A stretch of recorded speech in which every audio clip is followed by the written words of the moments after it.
St. John's Tower, Cessna X-ray Victor Charlie. X-ray Victor Charlie, Tower, taxi via Bravo, runway 02, line up runway 29. X-ray Victor Charlie, Tower, full leave in the zone, wind 300, 20 gusts and 27. Clear for takeoff, runway 29. Hello, I'm Ed. And I'm Brian, and today we're going to talk about our 2022 trip from St. John's, Newfoundland to Oshkosh for the big air show. We planned this about 6 to 8 months prior, started to figure out who was going and what way we were going to do it. The aircraft that we were doing it in was my home-built, rebuilt 1959 Cessna 172. You mentioned a 1959 Cessna, but you also mentioned it was a home built. Oh, what is it behind that? I know we had to, on our documentation, we had to do things a little bit differently because we weren't allowed to say Cessna. Yeah, that's correct. When Transport Canada gives you 51% permission to build the aircraft and make it your own, they don't let you call it a Cessna anymore. You have to come up with your own name. It's the second time I've done this with an aircraft, and it's in depth. It's not for everybody. You have to completely disassemble a certified airplane, make enough new parts for it to make it qualify as you built 51% of it, which is a fairly big deal. It took 1.5 years of my spare time to get it back together and get it apart as well. But I gotta say, it's a beautiful airplane for what I like doing.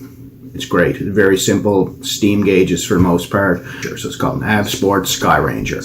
Okay, so I guess the start of this trip, we departed St. John's with plans to go to Deer Lake, and then from there across the Gulf, passing over part of Nova Scotia, or Cape Breton Island, and then going on to Charlottetown.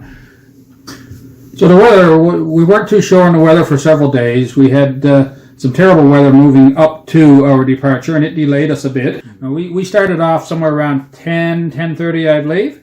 We departed St. John's. Just left St. John's, we're at 1700. Currently we have a bit of mist on the go. And from there we headed on to Deer Lake. That was a bit of a low flight. Yeah, my impression of that flight was you were just maintaining your 1,500 feet in a few places because the weather was low, and right to Deer Lake the weather was low.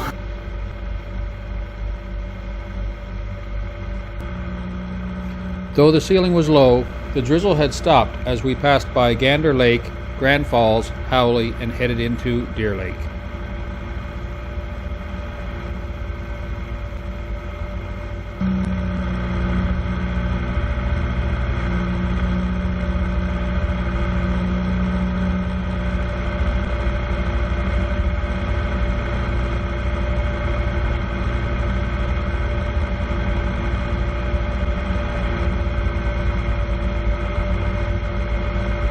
After crossing the island, we had a nice approach and landing in Deer Lake, where our plan was to refuel, set up the auxiliary fuel tank, and get a quick bite to eat before moving on.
And even after there, like, we still couldn't climb up immediately to the height we wanted, which was as close to 10,000 feet as possible. We enjoyed some beautiful scenery as we passed over the long-range mountains on the west coast of Newfoundland. The Gulf crossing was uneventful, and the biggest thing I remember about the Gulf crossing that day was the haze. You couldn't discern the horizon off in the distance. If you looked straight down, you could see the ocean, and I distinctly remember there was some kind of a large boat about halfway across between Port aux Basques and the island, and you could see the boat, but you couldn't see any horizon. It was just the sky melded right into the sea. But once we got to the point where the boat was, then we could see the island, St. Paul Island, and then shortly after that you can see Cape Breton. And just briefly, we'll talk about the fuel system we used to give us some extra range going across the Gulf. The airplane that we're flying has about a 4.5 hour range. We figured we were going to be 3.5 to 4 hours going from Deer Lake to Charlottetown, and that was going to be our farthest point. Our other points would have been, as alternates, would have been Marguerite and Port Hawkesbury, but we wanted to have enough to get to Charlottetown if that's the way we went, and it is the way we went. What I did for a fuel system was the same as what I did in 2018. We got a 6-gallon outboard tank and a little facet electric fuel pump, and wired it up to the electrical system of the airplane so we could pump fuel from the tank, which was in the back seat, up into the wing tank of the airplane. So it was a very, very simple setup. It was some outboard fittings put onto the fuel line or the vent line in the aircraft tank. Yeah, so we pumped the fuel directly into the vents of both tanks at the same time. That's right. And most of it went into the right side tank just because of the nature of the length of the hoses and stuff. But I'm sure we got some that flowed into the other tank. But the critical thing was to make sure you had room for 6 gallons of gas. So you had to burn for at least an hour to make sure you had room so you weren't pumping fuel out through the vents. And I think this time we got right across and started flying over Cape Breton. I think it took 23 minutes to pump the 6 gallons of fuel into the wing. Yeah. So, of course, we had the fuel tank on top of the baggage back there, and we could just reach back and feel how much was left in it. And, of course, once we got to 20 minutes or so, you could feel it was getting pretty light. We let it pump for a couple extra minutes to make sure it was completely empty, and then completely disconnected it, and disconnected the wiring and disconnected the fuel line, so we had no risk of anything flowing back into the tank. We didn't want any weirdness with our fuel system. You wanted to know exactly what you had, and you wanted to know it wasn't siphoning back into the tank or anything like that. We followed the shoreline of Cape Breton for probably a half an hour, and then we turned westward out across, I guess, to Northumberland Strait, or whatever strait is between...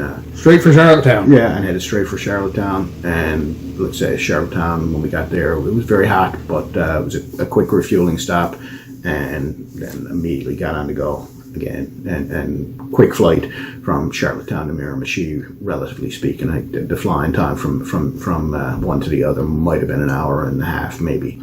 Going into Charlottetown, that haze was still on the go, but it was a nice landing there. The heat was the killer. Taxiing in was the start of it. It was hot. Yeah, I can remember actually taxiing so long on the runway at Charlottetown. We had the door open, but I had both of the doors open, and it's two intersecting runways at Charlottetown, the Big X, and of course we had to taxi all the way in the runway that we landed on, and then taxi down the other runway to get to the fuel area. And I distinctly remember reaching for my indicator on the control column to put on my indicator to turn in, but it was just driving the plane so far. But in any case, that's a memory that just came back to me then. But maybe for the next flight we'll get some signal lights put on the plane for you. They would have worked there. In any case, the guys at Charlottetown were great. You call up, the fire department looks after fueling. Guy came out, turned on the pump for us, and like I say, we paid for fuel, no problem there. Great little spot. I recommend to anybody. We decided let's push on to Miramichi, and we took off, and still hazy as we went up across PEI and crossed the water again, going into Miramichi. Yeah. And I can distinctly remember climbing out of Charlottetown and saying, I'm glad I got 160 horsepower here today, because it climbed well, even though it was probably 32 or 33 degrees by that time. And we were loaded. And we were loaded with fuel, loaded with gear. The auxiliary tank, we'd burned that off, but so that, it was that much less weight, but still, the temperature and the density altitude was probably a factor. Remember coming out of Charlottetown, we had to stay low for a while because there was a commercial flight coming in from the same direction. Once we saw him pass us, then we climbed on up. Again, never went to a big height. Got to the end of Prince Edward Island, the western end of it, and I distinctly remember the first time I did that course. You could see New Brunswick off in the distance. This time, you couldn't really make it out. It was too hazy, and the shoreline where you cross into New Brunswick is a maze of islands and peninsulas and sandy beaches and stuff, so it's kind of nondescript anyway, kind of vague. But we were halfway across between PEI and New Brunswick, which is only about 25-30 miles, I'm guessing, and we still couldn't see clearly where we were going to make landfall. But once it came into focus, we started looking for Miramichi and got it dialed in on the GPS and set up a compass course for it. And Ed started getting out the particulars with the ForeFlight for the altitude of the airport and the runway diagrams. I've been to Miramichi once before, and in case we went in there, and that was enough flying for that day.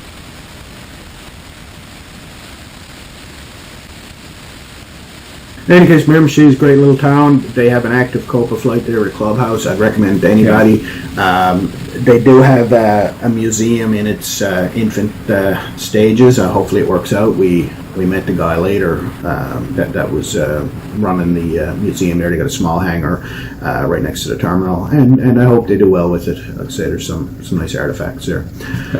In any case, that was that day. The hotel had the last room left. It's always the last room. It's always the last room. We don't understand that quite, but yeah, we've got one room left. In any case, we checked in there for the night. Great stay, great restaurant in the Rod Inn, which is on the same side of the river as the airport, I believe. That was a nice place, though. It was right there on the river. A nice view of the bridge. Yeah. That was a nice place. I believe it was 10 minutes, maybe, by taxi, if that, to the hotel. Great restaurant, right in the good place, food. and good food. So day 2 of our trip started out in Miramichi at the Rod Inn. Immediately looked out the window and saw that we weren't VFR. It was a cloudy, drizzly day. That was a miserable morning. Yeah, it was raining. It was probably maybe 1,000-foot ceiling. Called the weather guys, and they gave us lots of information about convective activity between Miramichi and Rivière du Loup, which is going to be our first stop that day. We did some walking around the river there and the marina, which was nice. We went to the grocery store, topped up our supplies. Walked right through downtown in a whole 8 minutes? Yeah, it's just a pretty small little spot. Yeah. And actually, I'm not sure, it might be Chatham, New Brunswick, because I think Miramichi might be on the other side of the river, but I don't think... I didn't realize that. Yeah, I don't think anybody in St. John's, Newfoundland will be criticizing on that, but I think that the people up there might be like if you said someone from St. John's. Hey, we were in the right province. Pearl. Yeah, we were in the right province. Yeah, there you go. In any case, we got out of there just a little after lunch, I believe. We got up into the mountains of New Brunswick, which I had never really thought of mountains in New Brunswick as being a thing, but it was very similar to flying on the west coast of Newfoundland. There's some mountains there that are 2,500 feet high, maybe a little bit higher even, and I distinctly remember talking to Ed about what our plan of attack was for over central New Brunswick. Lots of logging roads, lots of cleared land there and so on, and a lot of small hills. Yeah, but they tended to get bigger as we continued. And it was a day where our height was pretty much consistent. We were probably flying at 3,000 feet, but the ground came up to meet us basically. And I distinctly remember at the low point of our altitude above the ground, flying through a gap between two mountains, and these mountains were also like the ceiling was down pretty low there. on these mountains. We weren't going over these hills. No, when we So were, we were going between. yeah, through the gap, we're probably less than 700 or 800 feet above ground when we went through the gap. But it looked very promising to the northwest, which is where we were heading. You could see brighter skies, and all the weather forecasts led us to believe that it was going to be really good up there. So once we got through that gap, that was the worst conditions of the whole flight. And that pushed us a bit. Yeah, kept us down. Yeah, from there it started to open up. We gradually climbed some more and passed just to the east of Edmundston. It was still warm and it was still hazy, and I'd say we were within 5 miles of the airport before we could clearly see the St. Lawrence River and clearly see the airport. We landed there. I don't remember anything that stands out really about Riviere de Loup on the way up, but we were fueled. I think we had a bite to eat, and from there we were flying up the St. Lawrence. Beautiful. I'd recommend to anybody. Great way to see Canada. We started to see some boats, and Ed was. Well, I'll tell you one thing that I noticed there that it really intrigued me was that when you look out in the St. Lawrence, you've got these long islands of rock, just sheer cliff. And we were probably, I'm going to say, a couple miles in over the land there from the shoreline, and you could see those same features breaking up through the farm fields and that. It was interesting to see. We passed to the south of Quebec City, and anybody who's concerned about flying around these big, what we think of as big airports, busy airports, I wouldn't worry about it. They're really accommodating. Cleared us through our airspace to the south. Didn't have any vectors or anything to follow for Quebec City. Just we had to steer clear of thunderstorms, because there were several thunderstorms over the valley of the St. Lawrence on the way up. But once we got past Quebec City, then pretty much maybe 45 minutes or so, and we were into Trois-Rivières. And by that time, it was getting later in the day, and we had planned on getting Doug Ronan's in a really... We weren't doing that. Yeah, that just wasn't going to happen that day. It would have been dark by the time we got to Doug's, if we were lucky. And we did have a little bit of a headwind as well. The whole way up, we had a bit of a headwind.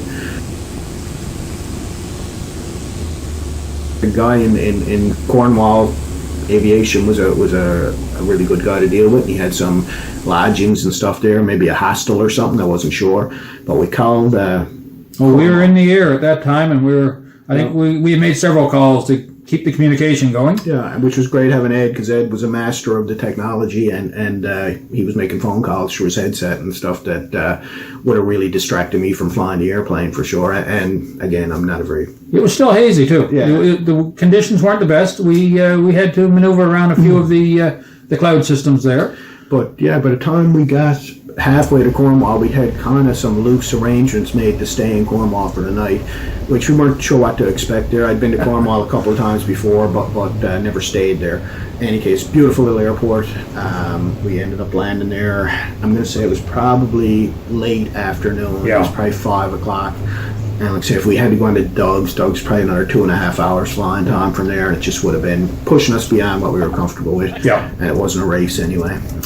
Ended up going in there, parking the airplane, fueling the airplane, and tying it down. And geez, the instructor at the flying school said, "Yeah, you're set up to stay at Sue and Chuck's bed and breakfast." And we said, "Yeah, we think that's great. Where is that?" Yeah. And he said, "Oh, it's only a quick walk up the road." And we said, "Well, we had luggage with us." I said, "How far?" And he said, "Oh, don't worry about it." He said, "I'll drive you up there if you can wait for 10 minutes while I do up my logbooks here." And we waited, and literally 1 minute drive. And he dropped us off, gave us great recommendations about the place on the way there, great stories of it. And I got to say, it was a beautiful place to stay. There was a hot meal waiting for us when we got there. It was good. Which I didn't expect, and I don't think either of us expected it. Hot meal, fresh salad. Yeah. If we weren't flying, there would have been a beer on the table for us too. Yeah. In any case, we had a great night there with the hosts.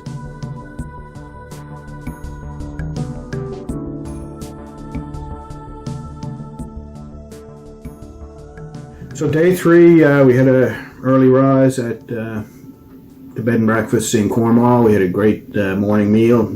Said goodbye to our hosts, and Well, they gave us a ride down to the airport even. Yeah, it was good. It was good. It was really, really well looked after in Cornwall. Like I said, we had the plane refueled the day before, so we put our luggage back aboard. We were ready to go. Yeah, got it going. It was a beautiful day. Climbed out. I think we went up to cruising altitude right away. The clouds weren't impeding us at all, and set course for Peterborough. We were planning on going to Doug's as a stop to Ronan's in Brecon, Ontario, just by Lake Simcoe.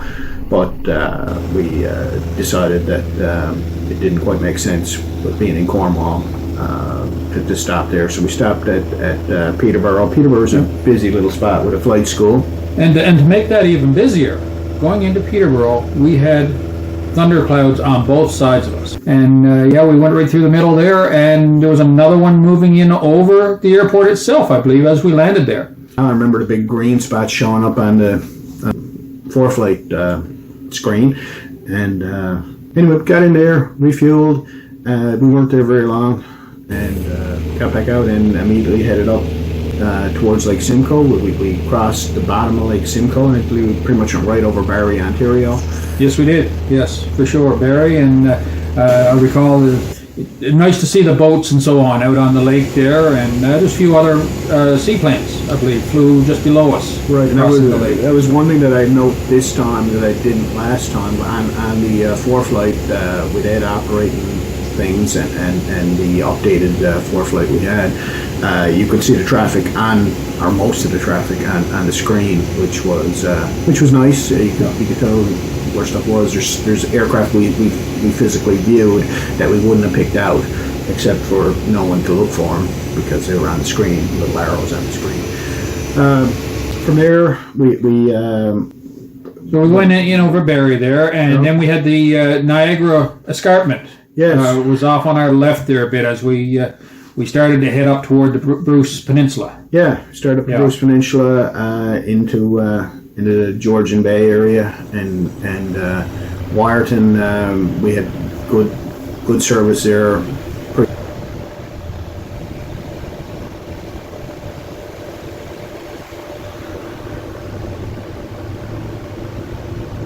In Wyerton, there was a couple of AirCam ultralight type airplanes there that was cool. Yeah, we met the guys in the waiting area, and they were flying, I believe, from Baltimore, so they had quite a trek to get there. Not as much as we did, but it took them longer because those airplanes were slower for sure. They were doing a lot of sightseeing as they were going, and if I recall correctly, they even had their golf clubs with them, didn't they? I believe they did. Yes. Yes. So it's the AirCam, but in any case, so we met them again at Oshkosh. They had distinctive paint schemes, and I remember they were parked up in the home built section by Dan Lodge. So we met them again a few days later on at Oshkosh itself. Anyway, after a quick refuel there, we took off again and flew up over Manitoulin Island. Always some beautiful scenery there. It was. Yeah, there was a lot of islands and inlets, and I recall there was a distinct color to the water as well. Yeah. A lot of gorgeous green color there, and a lot of the water that was on the land, though, was almost like it had a high mineral content. Remember, it was a yellowish brown. Yeah, I think there might have been some mining operations and stuff up there. By the looks of it, it was you could see the ground was tore up around these places, and you could see that the ponds. Some of the ponds were a very strange color. So at that point, we're headed toward Sault Ste. Marie as our next stop, and that's when we started to run into our first communication problem, because we had 1 hour prior to, I believe, arrival, we were supposed to be talking to customs. Yes, and it was very difficult, even with Ed's technology, with his Bluetooth and whatever. I was just getting it relayed to me by Ed saying he was trying to call in, and it was saying press 1 for this, press 2 for that. And with the noise, the ambient noise in the airplane, and the very low recording on the other end, so real hard to hear what was being said. So I just said, "Don't worry about it. They're not gonna shoot us or anything. I don't think." So we disregarded it, and we had already filed our arrival documents online the night before. Yeah. So we had very little concern. In any case, we flew into Sault Ste. Marie. From what we had put in our arrival documents, say they expect us about an hour earlier. So by the time we got there, they were gone home. In any case, we called on the ground, and it was no problem. Within 10 minutes, 2 customs officers arrived and really said, hello, welcome to the USA. Not much more than that. Yeah, we did have to follow the rules, though, and stay on board the plane. We weren't allowed out and so on until they had come and cleared us. Yeah. And pretty simple process. Don't sweat it. Make sure you got your arrival documents right, and you don't have to worry too much about that. Tell you the truth, lately it's been harder to get back into Canada than it is to It go was into very the much so. United States. As on a return trip, Yeah. we noticed that. And the worst part about our late arrival wasn't the customs. The worst part about our late arrival in Sault Ste. Marie was the fact that the airport shut down at 6. And they would have given us a car. They have airport cars there, like something that's completely foreign to Newfoundlanders, but like there's actually a car there, there's his keys, bring it back in the morning. We missed out on that by probably an hour because they were gone home. We would have actually had the same car you had in 2018. It was Yes. still there in the lot. Yeah, the old Buick was still there. That was pretty funny. Yeah. So we huffed it over to the local hotel. Yeah. There's a couple hotels down around the end of the airport. It wasn't too bad. A nice little walk. Yeah. And we end up getting I believe we end up having chicken for supper that evening. Because the Colonel's Somebody best, wanted yeah. the Colonel's chicken. Any case, that was great, and that was the end of our third day. It was late by the Yeah. time we got there, and we were pretty well done in by that time. So that was the end of the third day.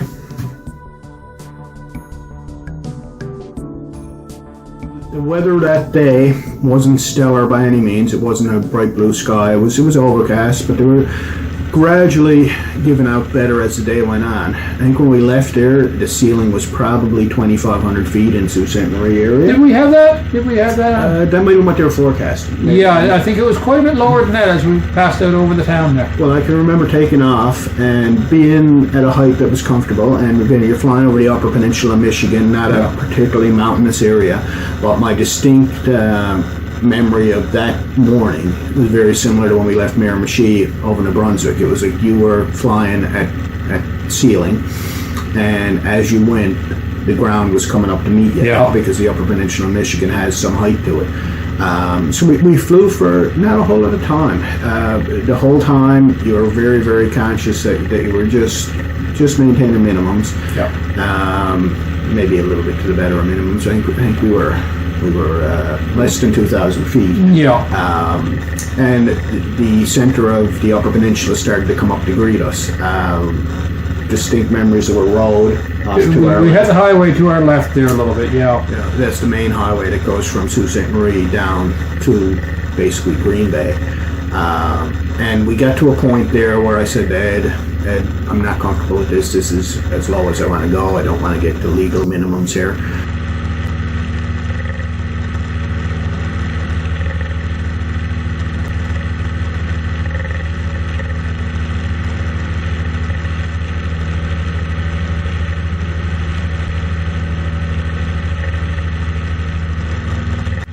So we're either going to find somewhere to land, or we're going to turn back and go back to Sault Ste. Marie. And we kind of expected that anyway. We knew the weather wasn't great. We were just going to go up and go flying and see how far we could get. Of course, you always want to avoid turning back. But for the magic of the four-flight system, it poked in some coordinates and found the nearest airport, which was... found a little place in Luce County. It's 11 miles ahead. Yeah, and it's just in a town, just close to a town called Newberry in Michigan. In any case, it was a straight-in shot, less than probably 5 minutes, and we could see the field. It was a grass strip with a paved strip off to one side, and we landed on the paved strip.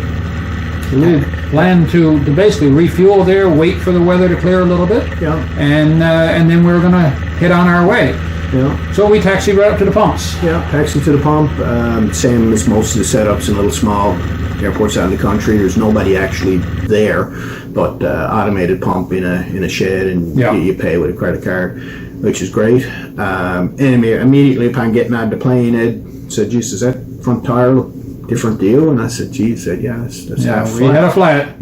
We did have a spare tube with us, though. I had a spare tube, but I only had a 600 by 6 spare tube, which is what fits in the main gear, and it's got a straight valve stem on it. The front on the Cessna is a 500 by 5 with a 90-degree valve. So immediately we said we're going to probably need some assistance here. So my ultimate goal was to get a proper tube to put in it. So we called the airport manager, whose number was on the door of the airport building, we'll call it, which is really like a cabin. He gave us the code for the door. There's a pin pad on the door, and we could get in. He said, use whatever you want. There was food, there was drinks, there was stove, there, TV. Very accommodating, yes. Yeah, it was great. In any case, as this was all happening, we weren't fretting over it because the weather was just really closing in, and by the time the airport assistant manager got there, it was thunderstorms and rain and 200 feet above the ground. We weren't going anywhere anyway. No. So Ed stayed with the plane. The assistant manager of the airport drove me into town. Went to the hardware store, picked up an inner tube for a tractor and some flat repair stuff, because at that time I didn't have it apart. I couldn't really tell what the problem was. We went back. He dropped us off. And prior to that, we looked through the sheds and stuff at the airport to see if I could find something like a lawn tractor or something I could take a tube out of. But in any case, it came down to it. We couldn't fix the tube, and the tube that we bought at the hardware store was no good to it. The valve stem actually on our tube was cracked where the tube joined to it, so there was no patching it. No. So my immediate thought was, well, let's see if we can put the 600 by 6 tube in there and leave the valve sticking up between the two halves of the rim. I'll just have to blow it up before we put the wheel back together, or before we put the wheel on the plane anyway. I had the 600 by 6 tube in and blown up. The valve stem was straight, so it was in between the two halves of the rim, and I had to blow it up without the bearings and the wheel, but it held air. And I said, no, we're not going to disturb that now. His tube might have worked as well. I said, better off leave it alone. We only got, it's holding air. We'll go to Oshkosh. And the only distinct thing I noticed about it was that, other than the fact you couldn't put air in it, you couldn't see the valve stem once it was back on the plane, was that when you take off or land, when you got up to fairly high speed, you could feel a shimmy in the front end from the tube being punched. Balancing was going to do no good there. Yeah, in any case, it was round and it was black, and that was what counted, and it worked. So it was late in the day when we got out of there. I'm going to say it was probably 2 o'clock. Yeah. It's just a guess, but that's what it felt like. Anyway, we took off from there and we headed straight for the top of Lake Michigan. And I distinctly remember there too, thinking about traffic. We were going to be getting into traffic if we were over Lake Michigan. Yeah. If we're over the corner of Lake Michigan, because anybody coming our way would be doing the same flight path basically. Yeah. So I remember saying to Ed, well, we'll just tuck up within 100 feet of the cloud surface, and we'll keep an eye out for anybody who's VFR below us. We shouldn't have anybody VFR above us, and anybody above us who's IFR will probably see us under TCAS or whatever anyway. That did seem like a long run going down that peninsula, though. Yeah. And it was basically a lot of forest and a few small roads and that scattered remote cabin, I think. But I think a lot of that was remote land. Yeah, the upper peninsula of Michigan. It seemed like a long run. Yeah, is pretty desolate for sure. In any case, turned down at the top of Lake Michigan, near the top end of Green Bay, and then threaded our way between Appleton and Green Bay airspace, and then we were coming into Oshkosh, and immediately we tuned the radio, and it was getting busy. Yeah, it was busy. It was 50 miles out to the west, the line of aircraft, and they were telling people not to even bother trying to join up. You were just creating more havoc. So I said to Ed, well, I think we're just going to stay up high. We're going to fly over the whole works of this, and we'll go to Fond du Lac and see if we can get in there. In the meantime, we were looking at other airports, but none of them I was familiar with. So we're passing over a couple of smaller airports, but Fond du Lac we knew had some, I knew from previous experience anyway, had some amenities there. So we passed right over Oshkosh. I think we were still around 4,500 feet when we passed over. Yeah. We could see the string of traffic below us. And going to Fond du Lac, we weren't sure what we were looking for. Yeah, we had it on the GPS, and I went into Fond du Lac once before, and Same sensation. It does not stand out. It's No. like flying into Winterland. There's no landmark by it that stands out. And I can Not at remember all. calling them and saying, "She said, it looks like we're right over." Now we were still up 4,500 feet because we didn't want to get in anybody's way. And we called, and the guy said, "Are you orange and white Cessna looking thing?" And we said, "Yeah, that's us." And he said, "You're right over the airport." He said, just kill the power and spiral down." And that's basically what we did. Yeah. Really quick air popping descent, and joined up on a short final for the place, and got cleared in. And landed there, and we still weren't sure. We were going to try for Oshkosh later in the day, so they let us park in the camping area and see what happened. And as it panned out, it didn't get any better. So the other thing, we had the portable radio, and our plan was that we'll listen to the arrivals to Oshkosh on the portable, and we'll see when things are starting to get better, so that we can take off and join the lineup for Oshkosh a lot closer to Oshkosh. Unfortunately, at ground level with the portable radio, we didn't have reception. No, we didn't have reception, but we were just listening to and asking the other guys that were landing there what they were hearing, and they said it's no better. This is still out by 50 miles out by what was the name of the place? Something Bridge? Endeavor Bridge. Was 52 miles out, and I believe initially they were lining up 8 miles to the south of that is where they were joining. Yeah. And so that put them close to 60 miles out on the way into Oshkosh. So if you can imagine, you put it in St. John's terms, it'd be like you're landing at Paddy Span, but you're in a line of traffic that extends out to Terranova Park? Yeah, Terranova Park. It's just, it's intense. So we decided we'd order a couple of subs and stay at Fond du Lac for the night. And it's a nice atmosphere. You got the grass, you got beautiful temperatures, you got all kinds of people around to talk to, and they all want to talk about the same thing. And at Fond du Lac, you had some interesting aircraft coming and going as well. Yeah. So that was it. We pitched our tent there, and that was the end of day 4 for us. So we were at least we were within 20 miles of Oshkosh. Next morning, we'll make it. Yeah, that's what we hope. We hope to get an early start the next morning.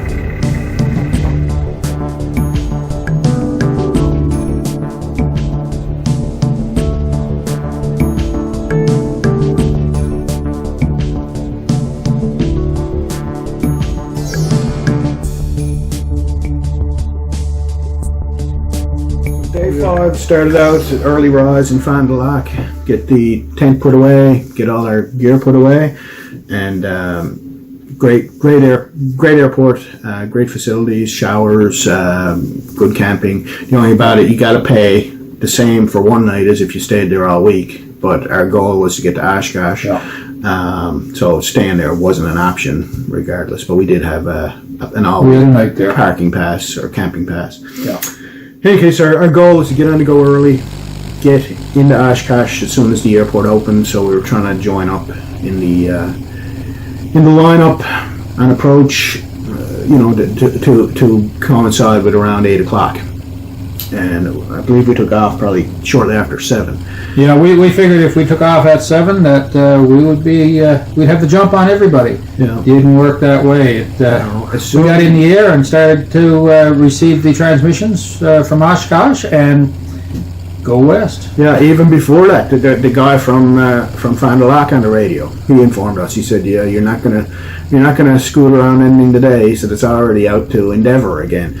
So we had a full tank of gas. It's a beautiful morning, and we climbed up to get out of the traffic just to make sure we'd have the best chance of not having any conflict.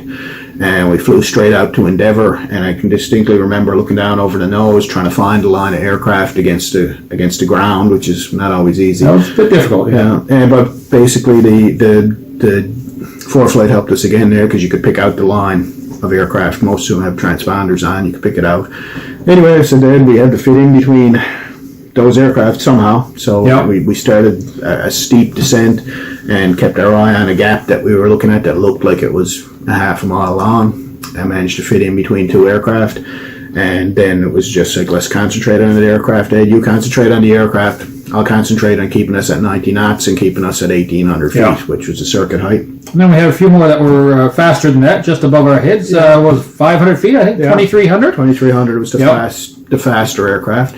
So you basically were trying to keep within 50 feet of your altitude, and the only thing I remember about that, other than it was probably a half hour flying in to Oshkosh from that point, but the only other thing I remember is there was some guy in a high-wing military painted aircraft. It might have been a Cessna Bird Dog, or it might have been a military painted Cub, I'm not sure, but he was just going slow. He was probably doing 75 knots, and I didn't really want to do it, but we had to pull to one side and go around him, but we gave him lots of room. I don't think he got upset with us, but I think that was expected at that point. I think he realized when we had to pass him that we were just having trouble keeping that speed there. yeah, we couldn't fly that slow, and then we would have been bunching up with the guy behind us, so we couldn't see. That's kind of disconcerting as well. So you're hoping that he's looking as hard at traffic as what you are. In any case, we followed the guy all the way in, and finally we could see the railroad tracks, which is where last time I went in Oshkosh, that's where I joined the circuit, was at the railway tracks. We were going for 15 or 20 minutes before we could see the railway tracks this time, over Ripon, whatever they call it, and followed that down to Fisk. And initially the guy told us to keep flying the railway tracks, and we were going to land on the northern runway, the 27 east-west runway. And the last second he said, no, he said traffic is, rock your wings. He identified us, and he said, no, traffic is going to be better if you go to your right across Fisk Avenue. So that's what he did, and that would have brought us in on 3-6. Yes, 3-6 left, the wide one. Yeah, and same thing. Once we started turning final, he again they don't want you to talk back to him. It'd be too cluttered, but they basically say orange Cessna, whatever they look at, or orange high wing Canadian, whatever. Turn final and aim for the yellow dot. And anybody who's ever been to Oshkosh knows they land four airplanes at a time on the runway. So you're in the circuit final with 4 other aircraft, usually, or 3 other aircraft anyway.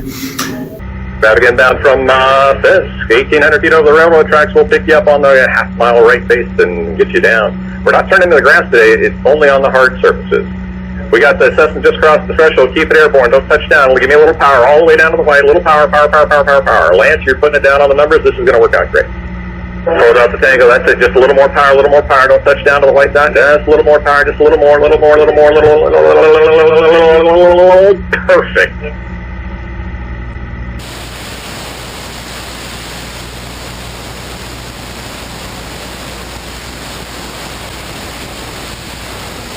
Gear. Mooney short final. Check your gear down. Check your gear down now.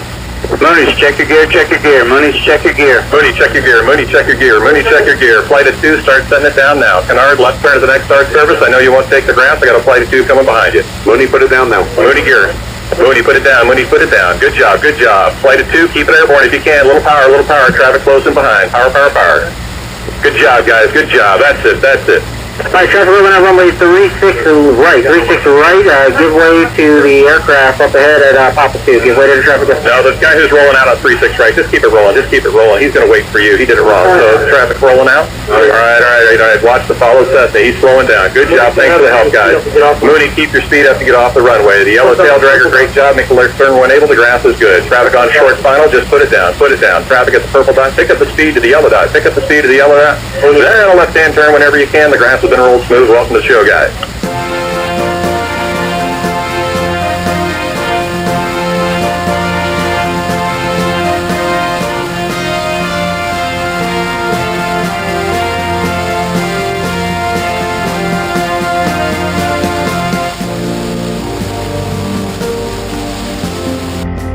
Clear to land 36 left on the yellow dot.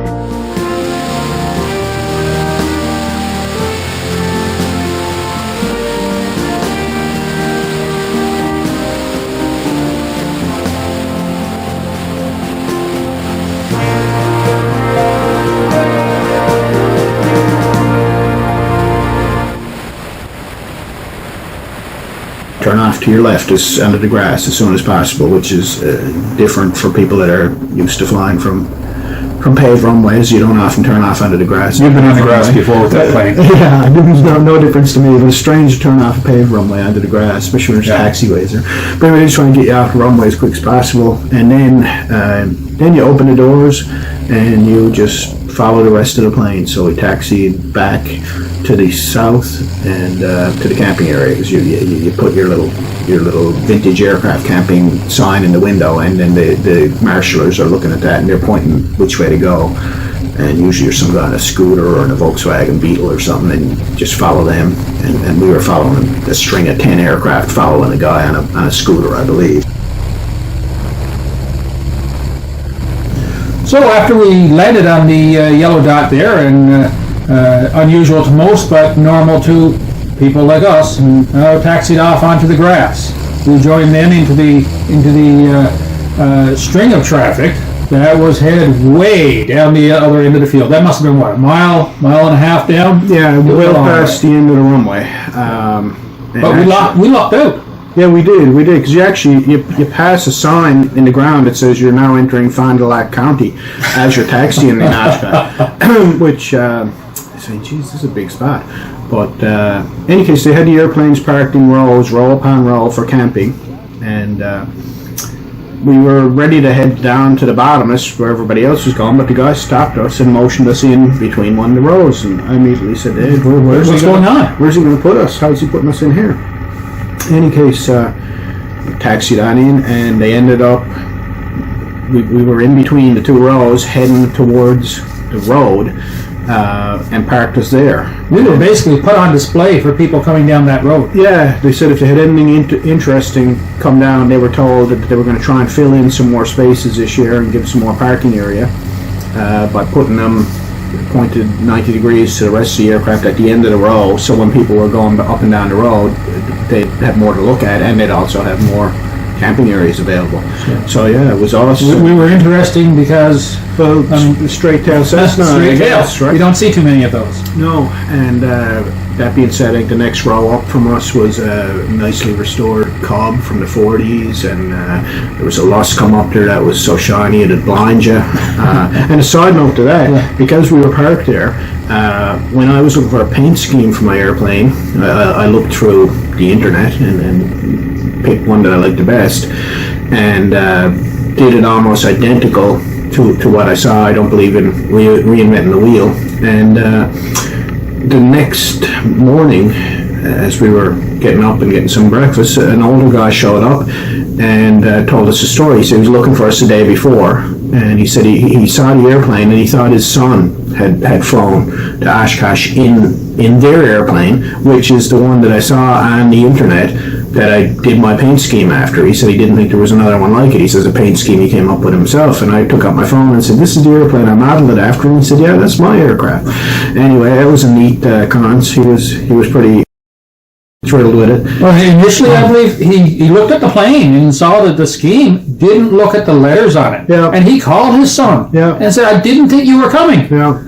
So that was pretty neat, meeting the guy that, and then we got invited back to his place, and then I'm sure we're still welcome there. It's in Bellefontaine, Ohio, I believe. So I said, sooner or later we're going to get down there and get a picture or two of them side by side. It'd be a nice picture cool to have, yeah. In any case, that was our arrival into Oshkosh.